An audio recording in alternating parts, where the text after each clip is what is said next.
Finally भावांनो तुमचा भाऊ आलाय घरी. आणि घरी आल्यानंतर तुमच्या भाऊला काही शांतच बसवत नाही, नाही का.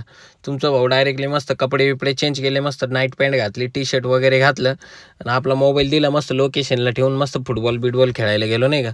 आणि आपल्यासोबत होते खेळायला सगळे चिल्ले पाल्ले आणि त्याच्यात संकेत पण होता आणि मनीष पण होता, नाही का, डिंगरे. तो पण खेळत होता फुटबॉल, पण त्याला तर अक्कलच नाही, सारखा बॉल ना आल्यात मारतोय. म्हटलं बाबा तुला खेळायचं ते खेळण्यात जाय तेव्हा त्या घरी आणि जे हरी काय वाटतं भावानं, बरोबर आहे की नाही. आणि फायनली भावानं काय फुटबॉल बिटबॉल खेळून झालं, त्याच्यात आला सरांचा मध्येच फोन का म्हणे ये लवकर म्हणे, ही ना मला देऊन जाईन दुसरी गाडी तू घेऊन जाय. म्हटलं ठीक आहे. मग काय आपण तुमच्या भावानी मस्त सरांना गाडी बिडी दिली आणि दुसरी गाडी घेऊन टाकली, नाही का. जी WRV होती ती गाडी वगैरे घेऊन टाकली आणि आपण गेलो डायरेक्टली देवी मंदिरला. देवी मंदिरला का बरं गेलो माहिती आहे का. लय दिवस झाले इडा पिडा मागे लागली चांगलीच. म्हटलं पद्धतशीर धन्यवाद, म्हटलं विषय एकदम गंभीर होता, नाही का. मग तुमच्या भावानी मस्त आंघोळ बिंघोळ केली, सगळी इडा पिडा तिकडे सोडून दिली, देवीचं दर्शन बिर्शन घेतलं, देवीने आशीर्वाद एकदम पद्धतशीर दान किंवा विषय करून टाकला, नाही का आपला. आणि मग काय मंदिराच्या बाहेर आल्यानंतर काय संकेत तर आपल्या मागे यायचं सोडून इकडे तिकडेच पळत होता. म्हटलं झालं धन्य, म्हटलं काही विषय नाही, तुझं एकदम गंभीर विषय केलेला आहे तू, म्हटलं.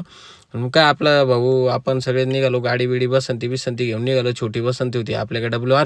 आणि त्याच्यात संकेत म्हणे मी राहतो आता वर, तो उभा नाही का डायरेक्ट सनरूफमध्ये, मस्त थंडी वारं वारं वगैरे घेतो. म्हटलं जरा वारं वाटलं पाहिजे, नाही का, आपल्याला गारगार बर्फावानी, नाही का.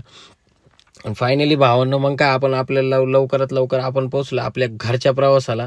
आणि घरी आल्यानंतर काय संकेत तर काय त्याच्या घरी गेला नाही आणि आम्ही आमच्या घरी गेलो नाही, नाही का. आम्ही फक्त काय गाडी बिडी घरी लावून दिली, मस्त पुलावर बिलावर जरा फिरलो. म्हटलं जरा चित्ता बित्ता भेटलं, देव फेकून त्याला कापून पिपून, नाही का. मस्त काय वाटतं भावनं, बरोबर आहे की नाही. कारण लहान लहान पोरांना धरायला लागलाय चित्ताचा काहीतरी विषय गंभीर करावा लागेल आपल्याला. आता लय दिवस झाले कोणाला मारलं नाही, आता त्याला ठोकू धरून, बरोबर आहे की नाही.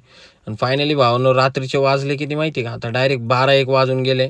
यांचं काही खरं नाही. तो चंद्रपार झोपायला लागला पण हे काही झोपायला नव्हते लागले. मग यांना मी म्हटलं चला बाबांनो मी जातो माझ्या घरी, जे हरीन जाऊ आपल्या घरी.